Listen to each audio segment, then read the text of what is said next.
Chers amis, bonjour. Aujourd'hui, on va parler de 3 pièges de prononciation en anglais que vous devez absolument éviter. Dear friends, today we will speak about 3 pronunciation traps in English that you have to avoid absolutely. Vous vous êtes rendu compte, déjà je pense que la prononciation c'est une des choses les plus complexes en anglais. C'est sur ça que j'aimerais aujourd'hui vous parler de quelques règles, c'est pour mettre ça au point. Mais avant de vous expliquer tout ça, chers amis, je vous dis bonjour, hello everyone, this is Anka from ispeakyouSpeakEnglish.com. Bonjour tout le monde, je suis Anka de ispeakyouSpeakEnglish.com. Voilà, comme vous le savez déjà, vous pouvez télécharger votre kit complet qui se trouve dans le lien de la description de cette vidéo pour vous mettre ou remettre à l'anglais. Vous pouvez également vous abonner à cette merveilleuse chaîne YouTube en cliquant sur le lien également dans la description de cette vidéo.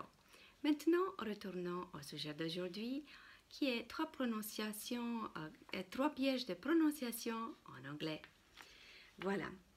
Donc, vous savez qu'en français, on a 35 sons, d'accord, qui se prononcent de presque 200 façons différentes. 35 sons. Donc, je vais écrire ça, d'accord. Donc, on a 35 sons en français, on a 35 sons en français, d'accord, qui se prononcent donc de 200 façons, de presque 200 façons différentes, tandis qu'en anglais, on a plus de 46 sons qui se prononcent de plus de 1000 façons différentes, d'accord. Donc, en anglais, on a 46 sons, d'accord, en anglais. D'accord. Voilà. Okay, parfait. Donc, vous voyez que une des complexités de cette langue réside dans la prononciation. Parce que prononcer de plus de 200 façons, en comparaison avec presque 1000 façons, c'est quand même 5 fois plus. D'accord. Donc, d'ici vient le degré de difficulté de la prononciation en anglais. Voilà. Donc, un premier piège en anglais.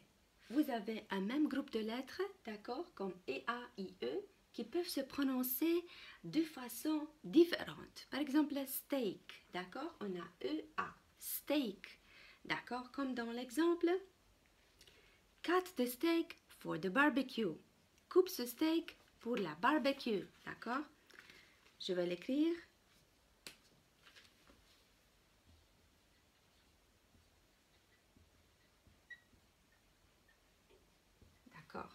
Donc, c'est cut this steak, ok?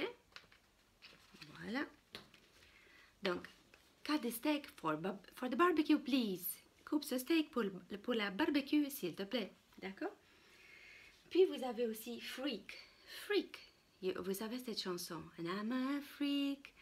La la la. Voilà. Donc, freak, ça veut dire une personne bizarre, d'accord? She was considered a freak because she dressed differently. Elle était considérée comme une fille bizarre parce qu'elle s'habillait différemment. Voilà. Et aussi dans l'exemple earn, donc vous voyez que dans l'exemple earn, ça se prononce différemment que dans steak ou freak. D'accord? Donc vous avez 3 façons de prononcer différemment le groupe de lettres et A. D'accord? Donc dans l'exemple earn, donc ça veut dire gagner de l'argent. D'accord? She earns enough with her new job. Elle gagne suffisamment avec son nouveau travail. Voilà. Si jamais vous ne voyez pas bien le tableau noir, d'accord, comme certains d'entre vous me l'ont fait savoir, vous pouvez mettre cette vidéo en plein écran. Voilà, on va continuer. D'autres exemples.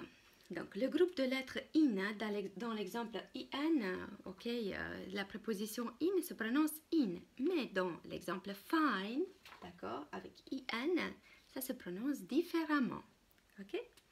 Vous avez l'exemple avec la préposition in, you left your book in the car. Tu as laissé ton livre dans la voiture, d'accord. You left your book in the car, ok. Et vous avez aussi voilà, I live in London, j'habite à Londres, d'accord. Fine, bien, ça veut dire bien. You parked across the street, that's fine, d'accord. Tu t'es garé en face, c'est très bien, D'accord? That's fine. Ok? Je vais l'écrire. Voilà.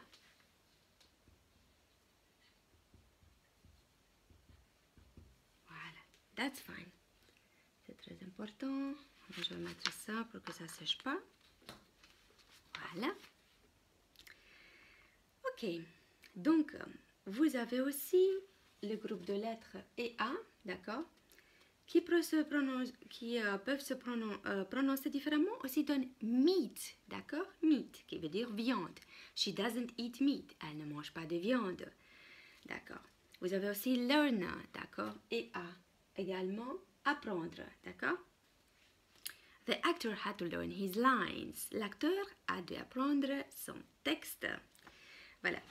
Donc, ces exemples illustrent le même groupe de lettres, d'accord, dans ce cas IA, qui se prononce différemment. Voilà, car c'est dans ce genre d'exemple que vous saisissez la complexité de prononciation en anglais. Et vous devez comprendre ça bien pour pouvoir faire vos propres règles en prononciation, d'accord, parce qu'il n'y a pas vraiment de règles en prononciation.